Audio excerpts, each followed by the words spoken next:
I'm live on location, Northeast Gainesville. I'm with what I call one of my OGs, Mr. Adolph Means. This is a guy that is very influential in my life. He shared a lot with me. Someone that I have so much respect for, and I just wanted to bring him on to be my first guest because I definitely respect everything that he's about, everything that he does. I respect his opinion, his viewpoints, everything that he stands for. So, how you doing, my man?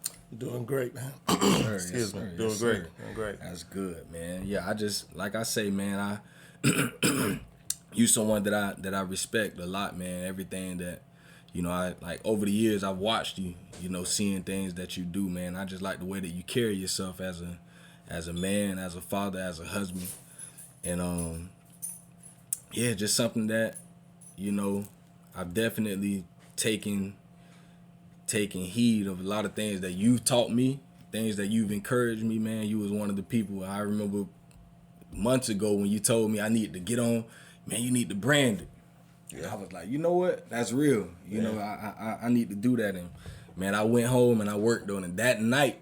Literally, man, that night, man. Because I was like, man, that's all I needed to hear, And I ain't never really looked back ever since then. So yeah, it's only right that I bring you on first, man, on this first edition.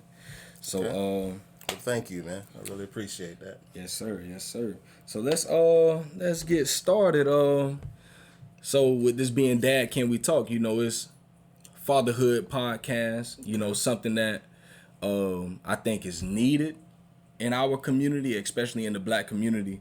Fatherhood, I believe, in my opinion, is one of the most important things, being that parenthood, I believe that the home is the starting point. I believe that home is the most important part of the community. Family is the foundation of the community. If you can affect the family, then you can affect the community. You affect the community, you affect the city. That's right. You affect the city, you affect the state, and so forth and so forth. Absolutely. So it all starts right here, and I look at you as being one of those men that's very influential, just from how you've done things, taking care of your family, and the way that you represent yourself. So my first question is, to let everyone know, how many children do you have? I have 6 children. 6. 6. Yeah, man. Well, you got 2 times me. Man, but how is that though, man? Well, the struggle is real. Yeah. You know what I mean? The commitment is real. But the reward on the other side is great. Yeah. You can't compare it to anything. When you go your day to day doing things that are going to impact your children's future, and they become your real why, your real reason why you do what you do, things become easier, and you begin to see a brighter path for their future. Yeah. And then once things start to come into fruition for them, man, it's rewarding. Yeah. You give thanks to God, man, for allowing you to keep going for them. Mm-hmm.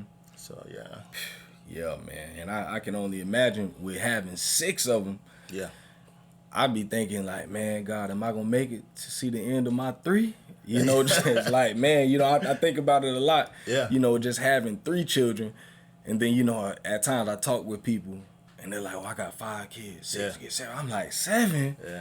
How? Like, how, man? It's, woo. Yeah, man, and just knowing how rough it is with 3, that always ups my respect for men when they're like, yeah, bro, I got 5. Yeah. I'm like, dang, anything over what I got, I'm like, man, I can only imagine, man. So how many boys and girls? 4 boys, 4 boys, 2 girls. 2 girls. 4 boys, 2 girls. Okay. Got a question about that. Okay.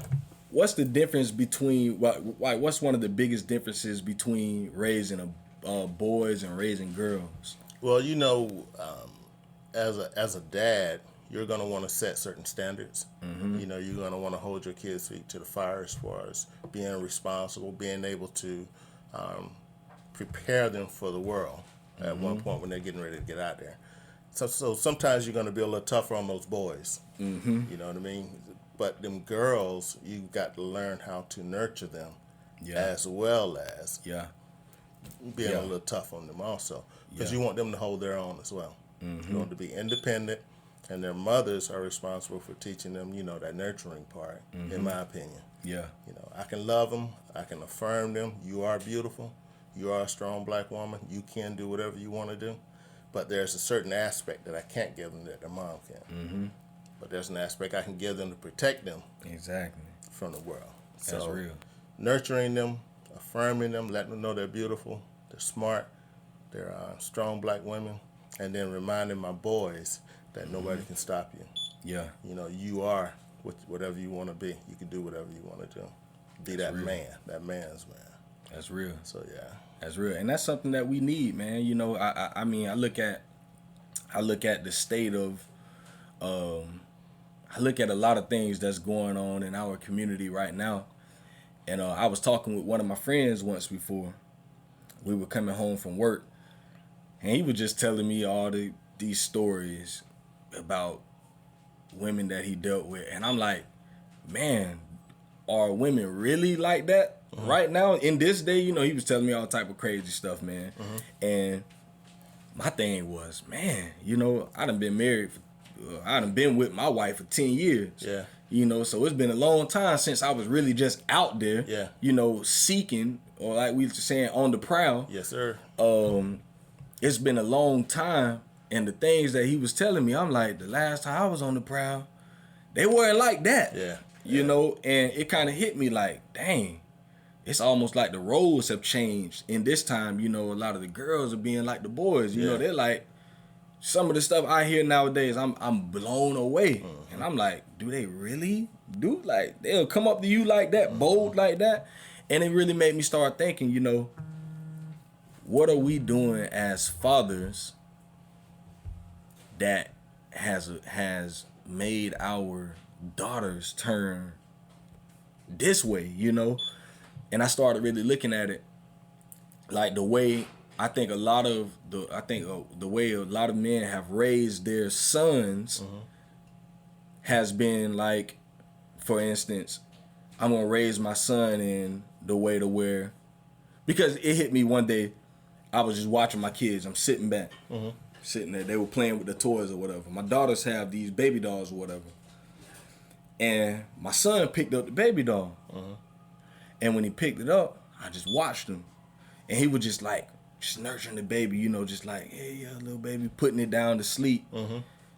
And he gave it a kiss. And I'm like, shoot, he just doing what he see. You know, he just kind of doing, you know, he was kind of doing stuff that he would see me do with his sisters or even with him. Right. And I'm like, man, you know, a lot of men would be upset. Like, you don't play with no baby doll. You don't play with babies.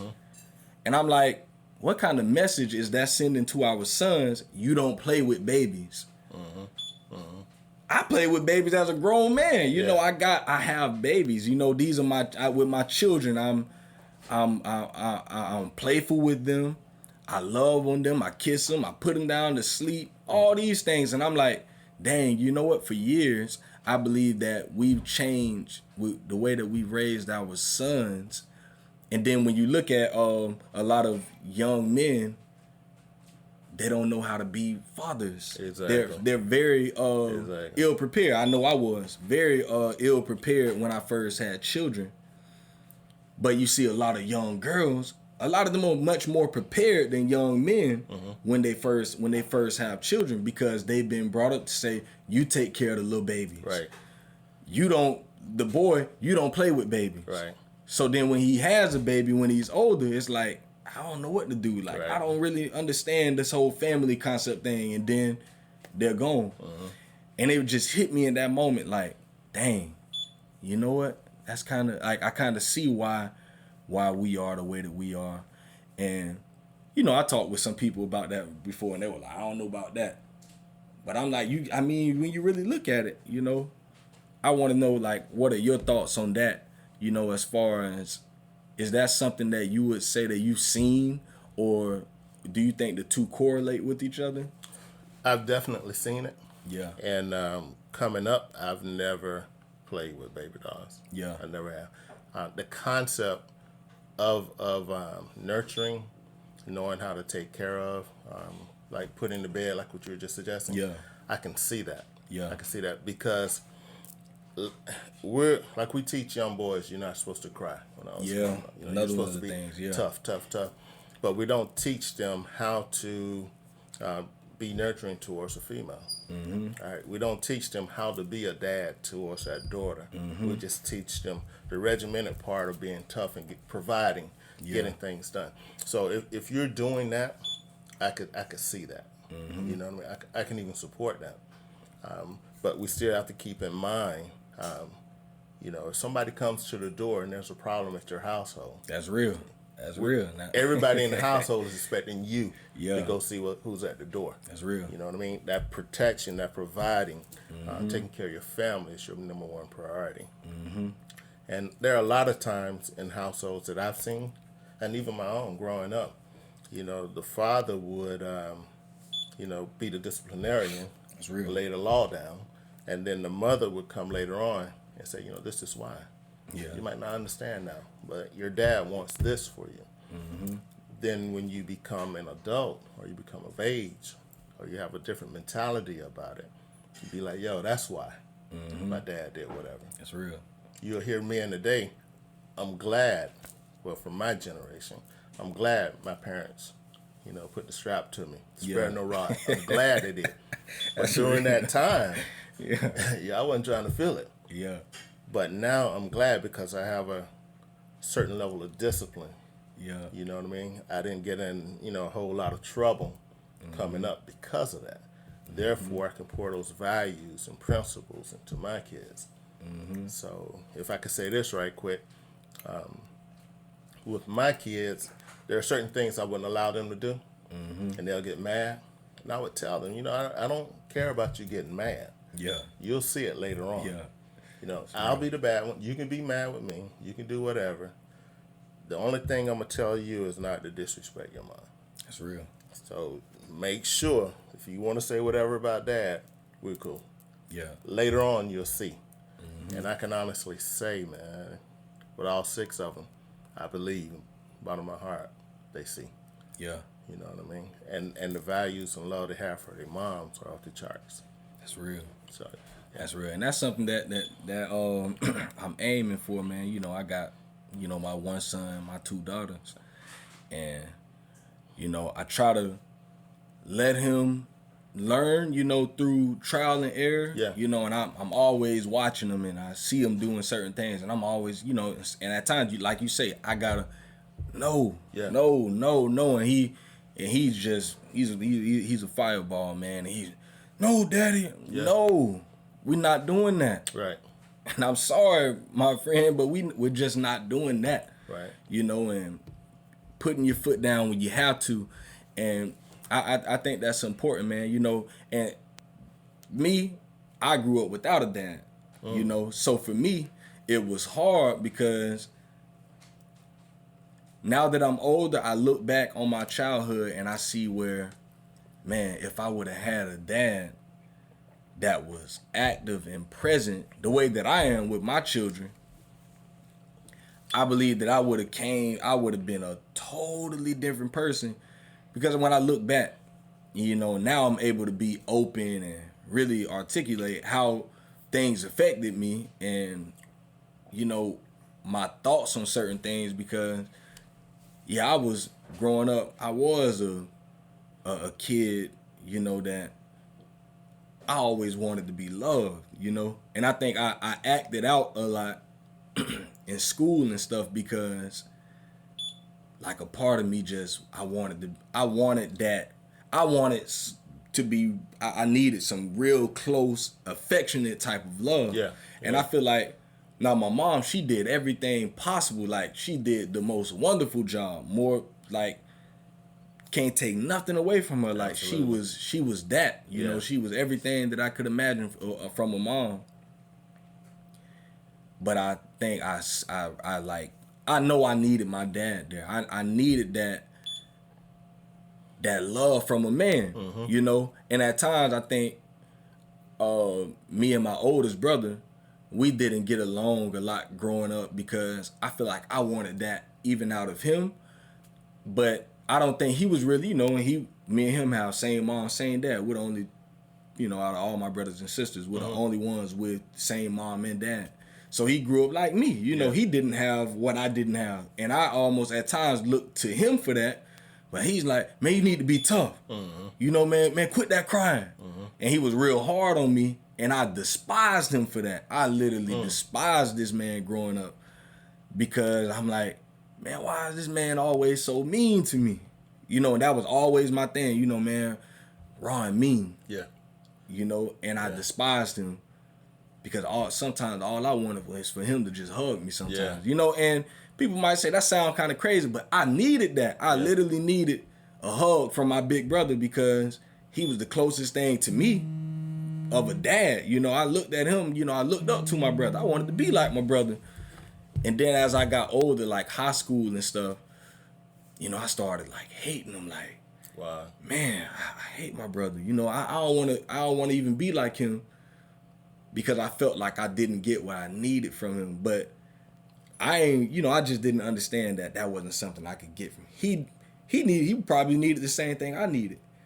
So I just think it was hard, man, and just listening to you talk about your dad, and how you were with your children, it's like, dang, I needed that. And I think a lot of young men do need that growing up.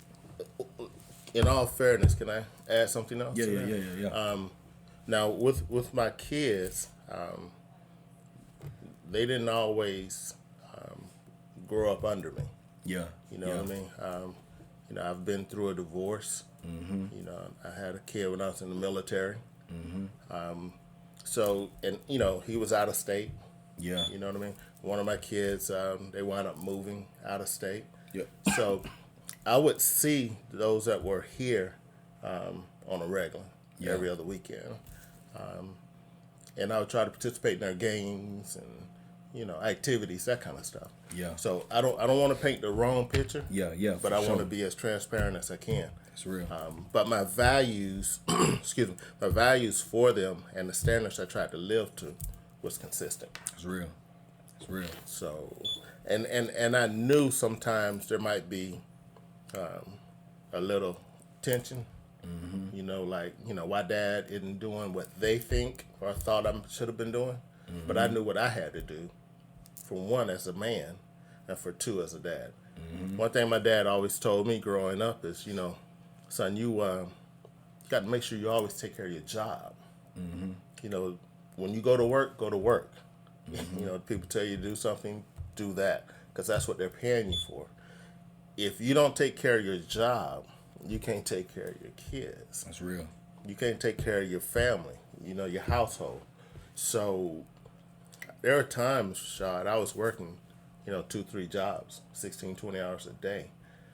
The concept was to make sure I could take care of my kids. So what I'm getting at is I didn't have a lot of time to worry about them being mad. Yeah. If I could say that. I had to worry about making sure they were good. You know what I mean? I had to worry about one day when they look back, they'll be able to say, Dad was at work. Yeah. You know what I mean? Instead of the streets or running around. So, I just want to make sure we understand that. Yeah. It's real. I tried to be as consistent as possible. I wasn't always hands-on. Yeah. They always heard my voice. They always saw me every other weekend, except for the ones that were out of state. Yeah. So. Yeah. I got a question even about that. Okay. How did you balance, as far as, like they always say, work-life balance. Okay. How did you balance, family, work, everything else that you had going on in life? How did you manage to balance all of those things? Well, to be honest with you, man, I minimized a lot of activities that cost me a lot of money. Yeah. I tried to find things to do, man, that were like free. Yeah. And I could take everybody to. If my kids couldn't go, I didn't go. Yeah. It was just that simple. I was taking classes at Jacksonville University. And on my weekends that I would have my children, I would take them to class with me. Yeah. Right? So if I have 2 or 3 classes that weekend, well, between classes, we'll go to Burger King, KFC, or whatever. I take them to the park, let them run around. Yeah. Or if they had a baseball game going on or soccer, whatever they're doing, we'll go sit out there and watch them play soccer. They think they're doing something. Yeah. You know what I mean? They're at the game. Yeah. Meanwhile, I'm just waiting for my next class to start. Yeah. So I was trying to appease them by making sure I got them. Yeah. For one, on my weekend, and then secondly, they wait outside my classroom while I go to the class, and then I'm like, yo, as soon as Dad is done with class, I'm gonna go watch this baseball game, right? Yeah. And they're all excited, man. So they sit out there quietly. They see a game. We go to McDonald's or Burger King or whatever. Oh, they good. And they love it. They love it, man. Love it. And I didn't spend as much money I didn't have. Yeah. You know, I was still trying to get my education, man. But yeah, that was how I balanced it. And that's something important. That's something I think that's very, very, very important. When I think about I think some people think that, oh, I gotta spend all this money. I gotta put all this money into this. Is something that get me all the time about birthday parties. Man, I don't remember anything from when I was a jit, and I remember everything from being a jitterbug. Yeah, yeah. One thing I don't remember most of the time is stuff that I got, you know, because it was never really so much about me buy things that I got, but I remember times when I did get time to spend with my dad.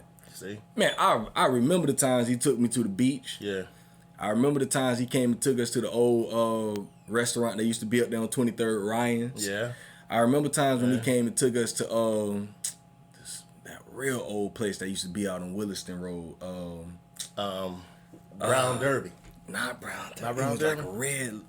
Oh, I can't think of the restaurant, man. I remember what I got that day. I remember I had the dinosaur chicken nuggets.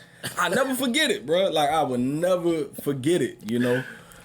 That's how deep it was for me, you know. Yeah. Like, I remember my dad took me, my brother, and my little sister to,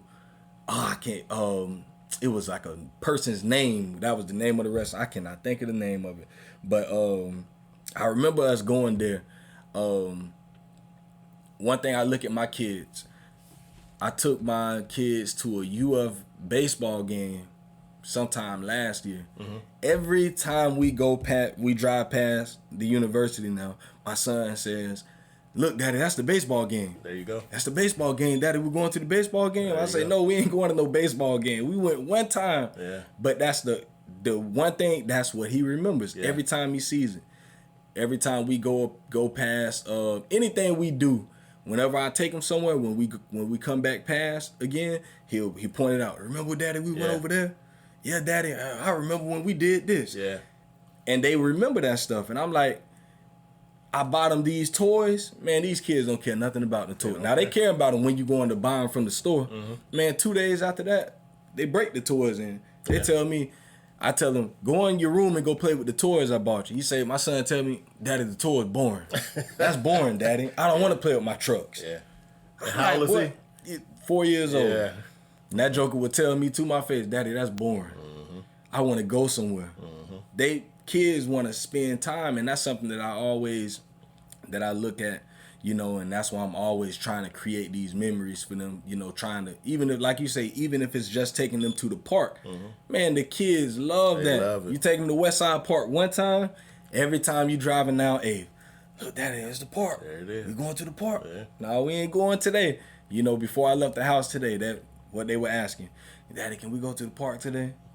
"No, we can't go today. We'll go another day though." But they want to spend time. And I think a lot of people try to appease their children by buying gifts. Right. We buy them shoes, and it's like that's cool and that's good, but that's not what the kids remember. You know, children want to spend time with their parents. You know, just going to a baseball game, going to a basketball game. That's something that they'll always remember.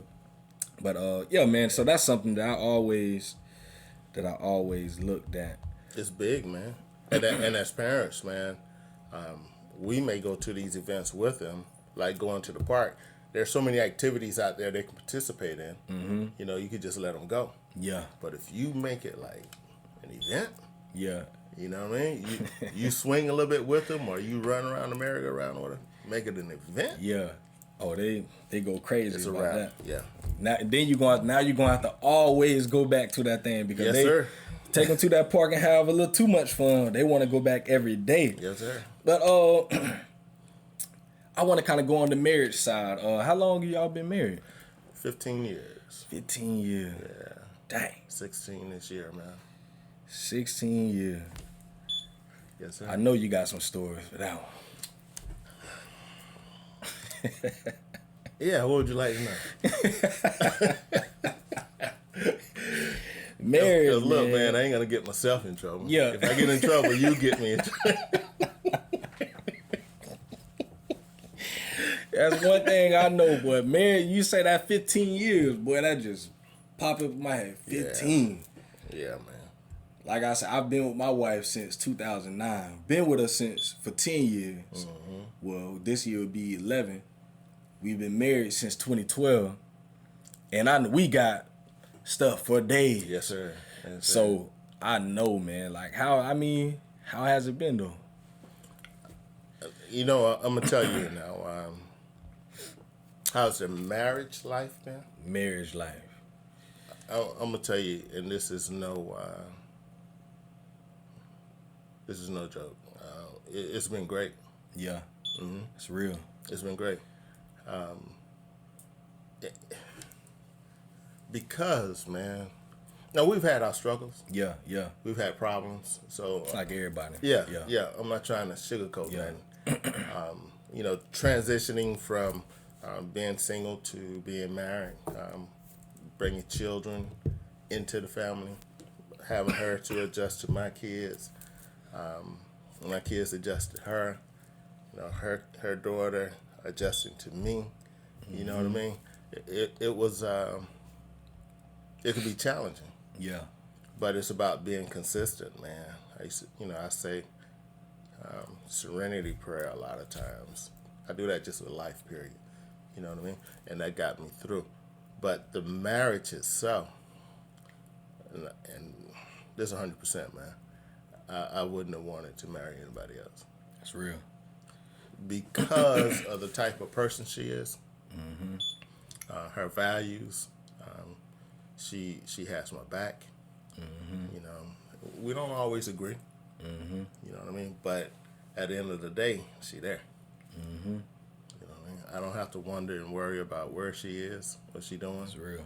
If she tell me she, I don't know, going to Walmart, She going to Walmart. she going to Walmart. Straight up. You know what I mean? If she goes somewhere else, she goes somewhere else. Yeah. But she'll let me know when she get back. You Yeah. know, I went ahead and went to Publix or whatever. Yeah. So it's good, man. Yeah. And that, man, people don't understand. People don't understand just how important that is. Having a relationship. And some men, they'll tell me, man, you crazy. I don't trust no women. Yeah. Yeah. My thing always be, you don't trust no women. I trust mine. Yes, sir. I'm good. Yes, sir. I ain't got no worries whatsoever. Yeah. Like you say, she going to Walmart, she going to Walmart. My wife, literally, she going to Walmart, she going to Walmart. She ain't even going to Publix. Sometimes you want her to go to Publix. You ain't go nowhere else? Dang, that's all you did was go to Walmart, literally. Yeah. Come on, man. You could at least went over to Five Below or Yeah. something. You know, but it's good, having that person that you can trust. And I think it has to be both ways, Now my wife know me. If I tell her I'm going to Walmart, now I might go around the whole city. Same here. Or I might get caught in Walmart for 2 hours running my mouth. Same here. Yeah. But she know I'm going to go there. Now, if I'm taking too long, she'll hit me. Where you at? Yeah. Man, I done ran into so-and-so, ran them up. I thought you were supposed to be bringing some food home. Man, maybe I'm finna leave 10 minutes. Right now. So yeah, man, that's it's a beautiful thing, man, to see people that's, especially black people, that's committed to each other, man, Yeah. I think that's a thing that I really love about y'all. What's up? You know, the commitment. You know, just seeing y'all together. Like every time I see you and Cuzzo, man, I'm so happy. I'm like, man, they're my people right there. You know, it just, I don't know, it brings joy to me, you know, to see two people that just, you know, like I love y'all relationship. You know, it's just. Appreciate that.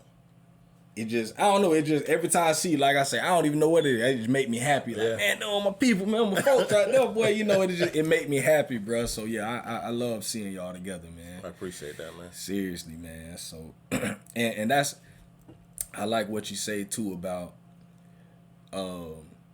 it's not always ups, you know? Right. And I don't think it was ever meant for that. I was talking with one of my friends the other week, and I'm telling him, bruh, I don't believe God made marriage to be this beautiful, picture perfect thing. I don't look at it like that. When you look at marriage, I mean, from a spiritual standpoint, you got bride and the groom. Spiritually, he is the groom. Absolutely. We are the bride. Absolutely. So, he's the groom, we are the bride. So, if we're the bride, look at us as a bride, bro. Yeah. We're That's good, that boy. a lion, we lie. We some bad people, you know, we say, oh, I'm gonna do this. This is my last time. And then we still do it. Still do it. You know, just think about how wrong we do God at times. Being his bride. But think about all that bad we do and he love us through it all. That's right. You know, it says that, you know, he died for us even while we were yet still sinners. So it's like the foundation of the marriage, the spiritual marriage, was always something that was on his side. On his side, he good. He good, yeah. His bride is, how many times they call Israel? Yeah. What they call him? You whore. Yeah. You whore. You know, just, it was always us that went out and found, you know, and chase after other gods, chase after the idols. It was always on us, on our part. We were the ones that messed up. So I'm like, in that case, marriage was never this thing that's this beautiful the beautiful part of it is he still love us. So I'm like, yeah, okay, yeah, you ain't perfect in your marriage and your wife ain't either. That's right. But the marriage is meant to mold and mend us and make us better people. You know, I believe that my wife was put into my life to make me better. Yes, sir.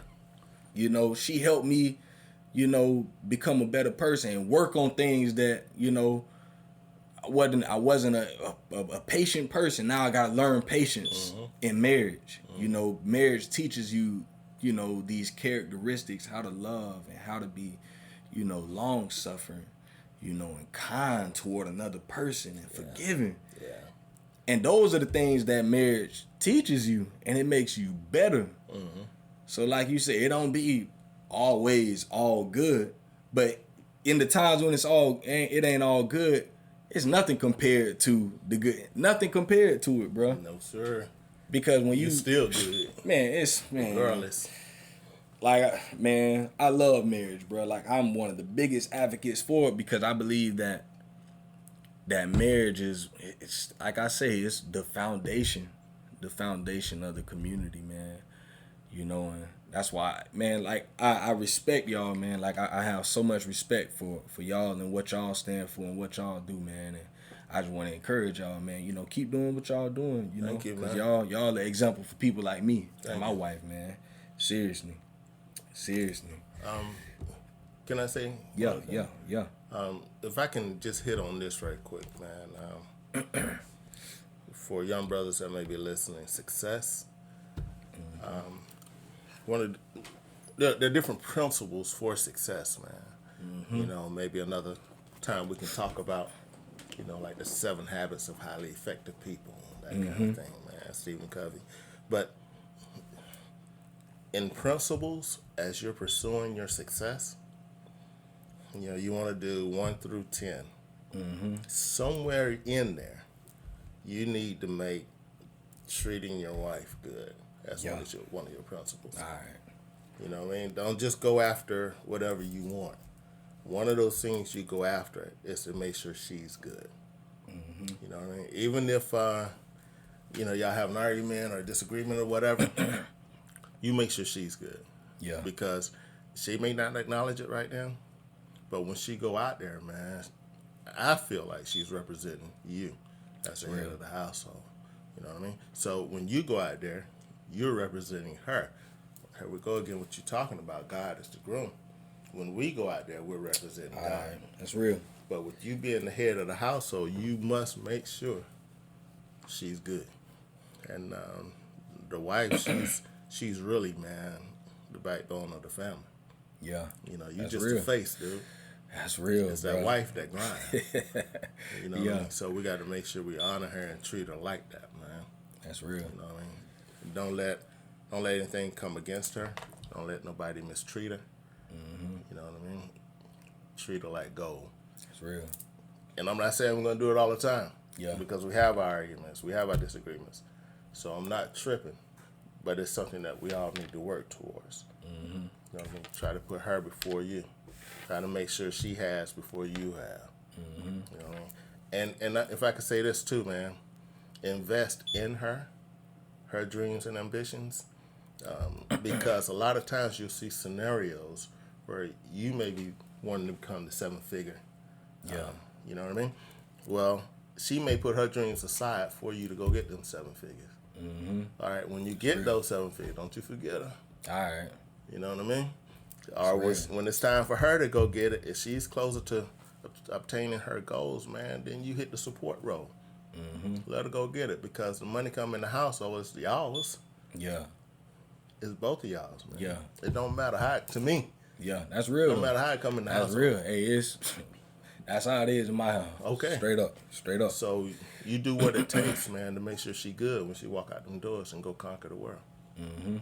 That's real, man. That's real. Okay. So, hey, that's a real part on some marriage, man. I had to get that marriage part in there, man, because I think it's important for us to, as black men, to really talk about, love, especially loving our women. Yeah. Like me, I think it's such a big thing. One thing I hate, man, I hate it, man. I totally dislike this. When people attempt to put black women down, man. I can't. It's all good if you don't like them. If you're not with one, that's fine. But please don't put them down, man. Don't do it. Because I've been in circles where people, they get on that whole top. Well, I don't mess with black women. I'm like, what about them? Yeah. Oh, well, black women this, black women that. Yeah. And I'm like, but I got a black woman. So what you trying to say? You know what? Well, I ain't saying you. I'm just saying the ones I dealt with. Well, just say that. Yeah. Just say the ones you dealt with. Don't put them all in a box, because now, I feel like, I kind of take exception to that. What you talking about my wife, bro? You talking about my mother. There you go. So, in all honesty, you talking about your mother, bro. Don't talk about them like that, bro. I mean, it's fine if they're not your cup of tea, they're not your cup of tea. But don't beat them down, man. Don't beat them down. Please don't do that, man. So every chance I get, like you said, I'm trying to treat my wife like a queen, man. I want her to really feel like that. Yeah. Because, a lot of our women grew up like, a lot of us, they ain't grew up with dads, so at times they accept that, a man beating them down and tearing them down and treating them any type of way because they don't know any better. But like you said, why I treat my daughters, man, don't ever let nobody tell you anything about how you look, your hair, none of that. That's right. That's right. Girl, you beautiful. I don't care about baby. what nobody say. That's right. That's one thing I cannot stand. And I be wanting to knock my son head off sometimes. Don't tell your sister she ugly. Yeah. Yeah. Stop saying that, man. So that, I believe that's a very important thing that we must instill that in our sons also, and teach them to respect and to cherish, all women, but definitely their women from their own community, man. Yeah. Please do, man. Treat them with the utmost respect, because really the way I be looking at it is, we can be honest and be real. Ain't nobody else gonna treat them like that. Nah. Black women at the bottom of the totem pole. If you look at it historically, it was all the white man on the top. then it was white women, then the black man, and the black woman was lower than the black man, and you know how low we were. So Yes, it's sir. like, dang, Yes, like sir. if we were this low, just think about where they were. You know, and every time I think about it, I'm like, dang, you know, the way that they treated, you know, our women. And if we treat them bad, think about what they gonna do. Think about how everybody else gonna look at them. You know, if we look at them and we think all these crazy things about them, imagine what the other people gonna think. You know, when they see us treating them wrong, they feel like, well, we can do it too. They can do it too. You know, so that's something that's important. And we ain't having none of that. Yeah, we can't have that. No, we can't have that. And going on that point, I kind of want to segue into, you know, it's 2020. And we know 100 years ago, we had, you know, was the Black Wall Street. You know, so we're coming up on the 100-year anniversary on that. And I wanted to get your thoughts on, you know, like where are we now as far as, you know, you look back 100 years ago, you know, we had so many communities around the nation that was thriving. Yeah. You know, and we if some people don't know the story, you know, they should go look it up. But you know what happened with in Tulsa, Oklahoma, with that community. Where do you see us now, 100 years later? Like where have we come from? Like from 100 years, what type of progress do you think we've made in that time? Well, it would depend. If you were talking like individually or collectively as a culture. We can go culturally, collectively. Okay. We're nowhere close to Black Wall Street. Yeah. In my opinion. That's real. Because Black Wall Street, man, it was a district, dude. Greenwood District. The massacre of 1921. The average dollar circulated within that community 36 to 100 times before it left. Dang. It stayed in our community, that community, 3 to 5 years before it left, circulating. So we had hotels, we had lawyers, we had grocery stores, we had movie theaters. Anything you needed was right there on the Black Wall Street. I think it was dubbed Black Wall Street by Frederick Douglass. I mean, Booker T. Washington. And then they came and destroyed it, just like they did Rosewood. Yeah. You know what I'm saying? Because a little boy and a white chick in an elevator, she thinking he whistling at her. You destroy a whole community. No, you didn't destroy it. I don't want to get too far off topic, man, but you didn't destroy it because you thought, or the girl said the black boy whistled at the white girl. You destroyed it because you seen the upcoming of a black culture. It's real. Doing what we do. Because we were kings and queens in Africa. It's real. Come on, man. So we're taking care of each other here in Tulsa, man.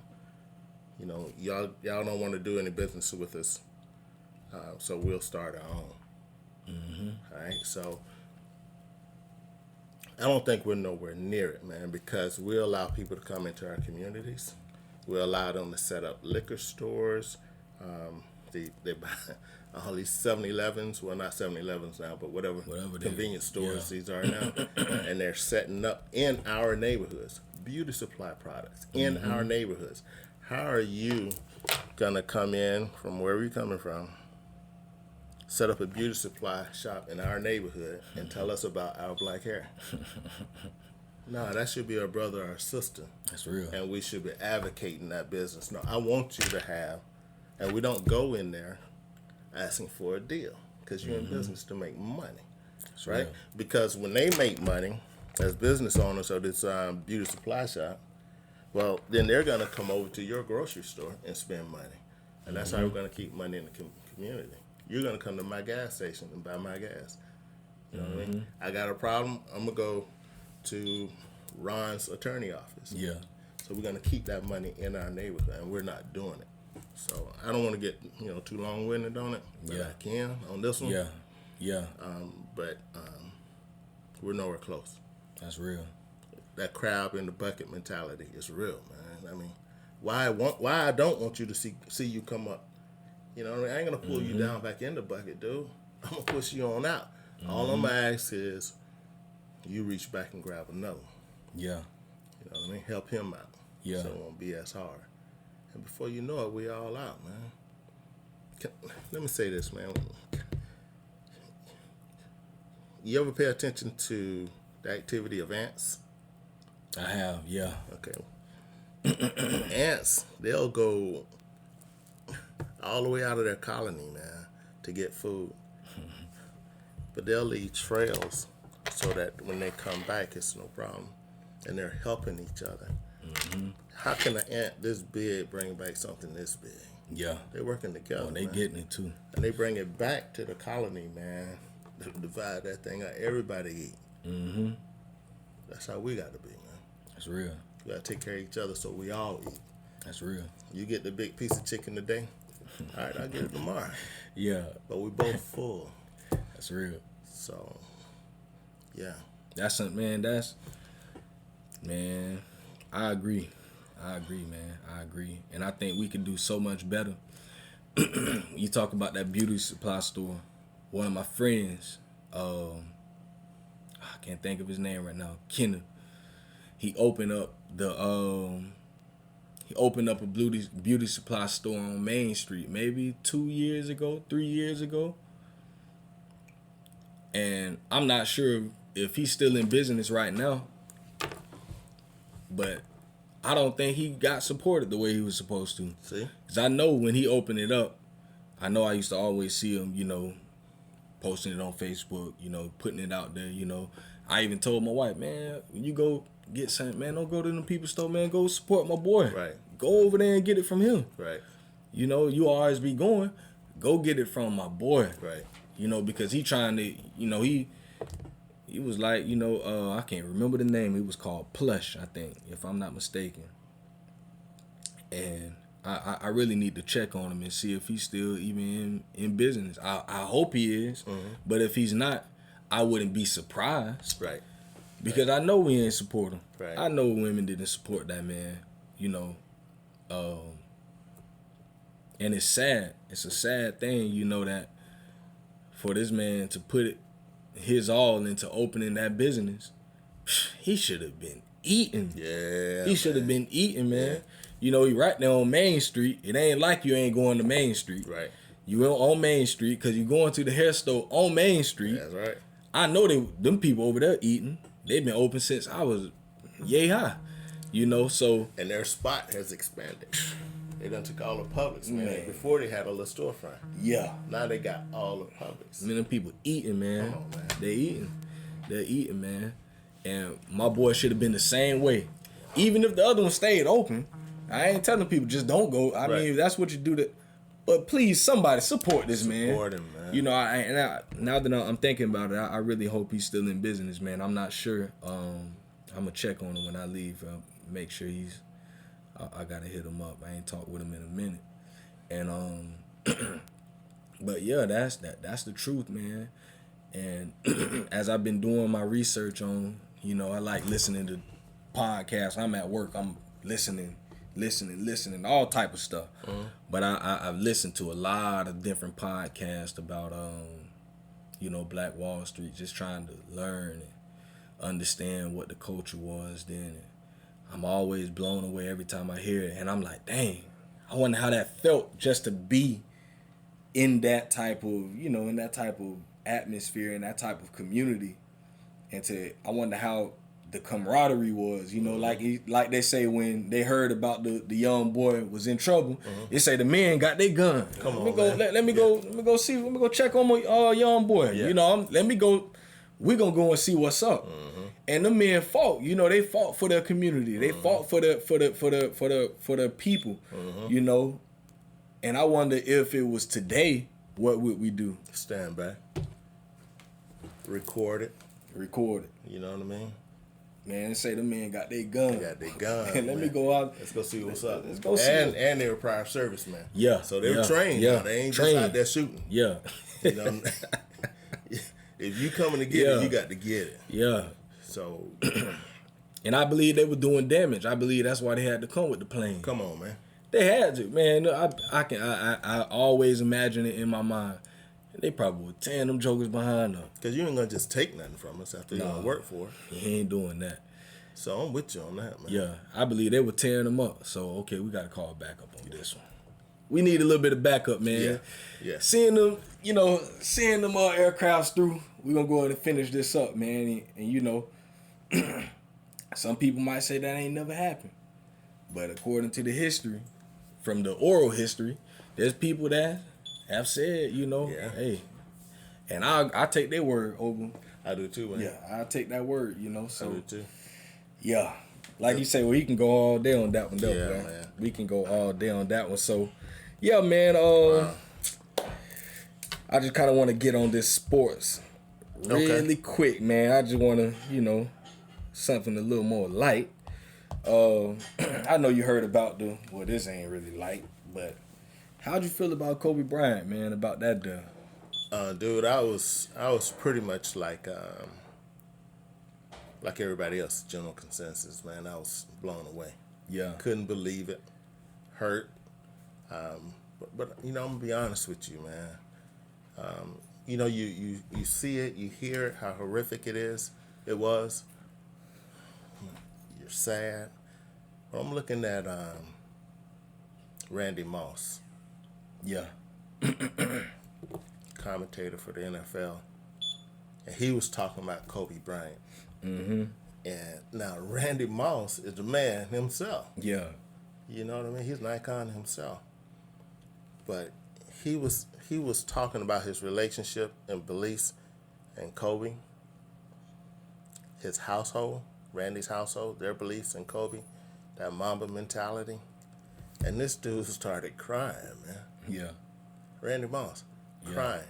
Now, other people have cried. Yeah. But this is the one that got me. He started crying on TV about the loss of Kobe and what he meant and what that mama mentality meant. Kind of like with Black Wall Street. We got to get it, so we all eat. Mm-hmm. When others are sleeping, we got to grind. You know what I mean? Kobe said when he play against his opponent, he want them to feel as though they should have picked another occupation. You know what I'm saying? So Randy Moss crying, and bruh, I was in the room by myself, man. I started tearing up at that point. Why share some? Yeah, man. So, and I feel him, and I would like to, piggyback on that mama mentality too, for my children and my children's children. Yeah. Yes, sir. That's real, man. Yeah, I shared a few, man. Yeah. The one that got me was Shaq. I'm like, and what he was saying, how I think he said he hadn't really talked with Kobe since they sat down and had the interview where it was him and Kobe. And I'm like, shoot, that was about 2 years ago. And it's like, and the one thing he just kept saying is, man, I wish I would have said things to him. I wish I would have, called him more. I wish I would have been, a better friend. And I'm like, this is something that I told my mom last year. I told my mom, I want to start getting together more as a family. Yes, sir. I just text my mom one day. I'm at work thinking about it. Like, man, you know what? I just feel like we don't get together enough and talk. We don't get together as a family and just sit down. I don't know when the last time I sat down like with my mom, my brothers, my wife. I want everyone at the table. Yes, sir. And we can sit down and just talk about life. And I know we don't do that enough. Mm-hmm. And then it's always when death hits, and at times it's not even death in our own family. When it's death hits in someone else's family, and then we're like, man, we got to talk more. And I'm like, but why I always got to take death? I don't want it to be death, Mom. Right. And I told my mother that, and now that I'm thinking about that right now, I need to go back to that same thing, man. We got to get together because I don't think we don't show our appreciation to each other enough. Right. It's always when death hits, then everybody want to talk and we want to get together, and I'm like, I don't want to wait until then. I'm with you. Like I'm fearful of that. I'm literally fearful of leaving here tonight and I'm getting a phone call like your mama gone. Yeah. Like, Yeah. and I ain't talked with my mama all day. Yeah. Like, and I should have talked with her today. I talked with her yesterday, but I should have talked with her today too. You know, like I should be checking up on my people. Right. You know, I should be checking up on my grandmother and on my mother and on my brothers. You know, my sister. You know, I'm that type of person, and this is something I'm always talking to my wife about. You know, we grew up with a tight knit family. You know, that's kind of how we grew up. My wife didn't really grow up like that, so at times she doesn't really. You know, at times she gets on me about that. She like, I don't understand how you live in the same city as your brother, but you ain't heard from him. And at times I'm like, I mean, I see him, but I mean, really, I don't know if I'm gonna see him. I don't know if I'm gonna hear from him again. That's right. I just assume that. That's right. I assume it and say, well, you know, I hit him up tomorrow or whatever the case may be, or man, when I see him, I'll see him. But then when death hits, now we're feeling bad. When we have every opportunity, you know, in today to tell each other, I love you. I love you. What's I up? care about Yeah. you. And that's something that why I'm the type of person, I'm popping up at your house. You know, Yeah. I pop up to your house quick. If I'm in the area, man, let me go see if that 80 and Tasha drive-by. home. You know, and that's just me, Yeah. you know. And I believe that's something that I got from my mother. My mother is a person that's always, you know, calling. What everybody doing today? You know, she'll text us in the group message. What y'all doing today? Just to know. You know, or she might pop up at my house.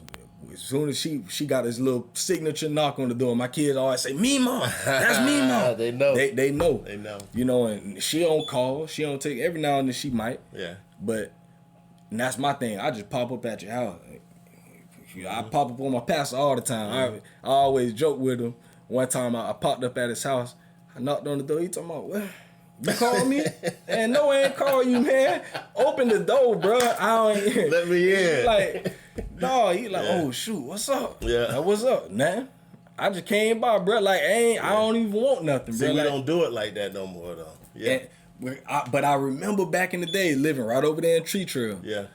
One thing I used to love about my Uncle Tyrone, boy, my Uncle Tyrone gonna pop up on you. Yeah. He popping up, he gonna come in your kitchen, he wants some Kool-Aid, you know, he ride his bike to you out. He come knocking on the door.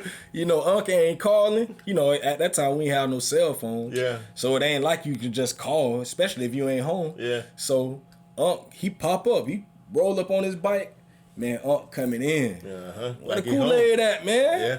Y'all ain't got nothing to eat in here? You know, and he just pop up. And I used to love that. You know, I just used to love when somebody knocked on the door. It was always like a mystery. Like, dang, somebody over at the house. I wonder who that is.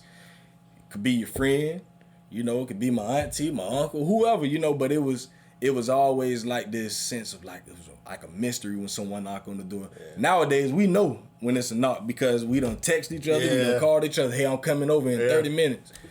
And me, I'd be like my wife tried to tell me one time, why you just be popping up on people? Man, back in the days we did it. We ain't always had cell phones, so why can't I do that now? That's right. Like, sometimes I don't want to call. Yeah. If you ain't home, you just ain't home. And if I go and I don't see you, I ain't gonna I'm not gonna text you and say, hey, I came over today. Nah, I mean, you just wasn't home. You wasn't home. And it is what it is. Yeah. You know, it ain't no blank trip to me. To me, if I'm in the area, I'm stopping at your house. Yeah. You know, it's been many times I done stopped over here and y'all wasn't home. You know, I just be rolling around. I don't be having nothing to do. I'm with them kids. Man, let me go holler at my people. You know, because I like I say, I'm fearful of losing my people, and I know I ain't make the effort, you know, to go stop by just to go check on them. I don't want nothing. Sometimes I just want to see your face. That's it. I want to hear your voice. It make me feel good. Yes, you sir. know, it make me feel good to hear my people talk, you know, and to be able to hug my people. That's something that stuff keep me going, you know. So yeah, Man, we got to do that more, bro. But those are values, man. I would ask you never to change, man. Mm-hmm. Because you're creating memories, you know what I mean? And you're creating a better relationship. Yeah. Because, okay, like you just mentioned, sometimes you come by here and you don't call, you just pop up. Well, if you didn't do that, I wouldn't get to see you as much. Yeah. Because I don't do that. Yeah. You know what I mean? My work schedule, sometimes I'm just here. Yeah. Sometimes I don't feel like going nowhere. So those are times, let's say you popped up on me 5 times. Yeah. That's 5 times I had a chance to see you. That's real. You know what I mean? Versus 5 times I didn't see you. That's real. Because I ain't popping up at your house. Yeah. You know what I mean? Yeah. That's real. And I should adopt that principle. That's real. To come see you too. Yeah. You know what I mean? So, I can learn from that. Even because I'm trying to do that, to be honest with you, with my kids. Yeah. And kind of like what I told them, you got my grandkids, so I'm coming. Got to come see him. Yeah, so, I'm going to come pop up, man. But when it comes to friends, yeah, what you're telling me, it's okay to still do it with friends and family our age. That's real. So that's real. I appreciate that. Yes, sir. So yeah, man, that's I guess we can end it there, man. End on that note, man. For those out there listening, please take heed. Please, please, please take heed. Go see your people. Yeah. Yeah. For those that you say that you love, go and see them. Even if you don't have if you can't go physically go see them, call them. It's always something. Me, I'm the type of person that I don't really get calls a lot of times.